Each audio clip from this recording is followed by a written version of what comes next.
C'est assez déroutant parce que Jésus ressuscité rencontre les disciples avec tout son corps. D'abord, aux disciples d'Emmaüs, ils le reconnaissent à la fraction du pain, c'est quelque chose de corporel, de physique. Ensuite, quand il apparaît aux 11 disciples, il leur montre ses mains et ses pieds.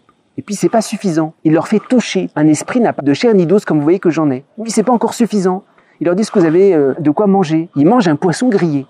Alors nous, on est très déroutés parce que la résurrection, on se dit, c'est un mystère spirituel, c'est accueillir la vie de Dieu en nous. C'est vrai. Mais la résurrection, c'est Jésus qui vient nous rencontrer avec son corps de chair, j'allais dire, dans nos plus grandes fragilités. Et accueillir le ressuscité, c'est pas seulement dans notre tête ou dans notre esprit, c'est se laisser totalement reprendre par Jésus, y compris dans nos faiblesses, y compris dans les lieux où on a honte, y compris dans peut-être nos lieux médiocres. C'est ça le corps. Le corps, c'est ce qui transporte, c'est ce qui charrie, même les générations passées, des tas de choses qu'on voudrait pas. La résurrection, c'est Jésus qui vient nous reprendre jusque dans nos fragilités les plus profondes, même dans ce qu'on a de plus petit, qui est notre corps. Alors, cet évangile, c'est une immense invitation. Ne spiritualisons pas trop vite la résurrection.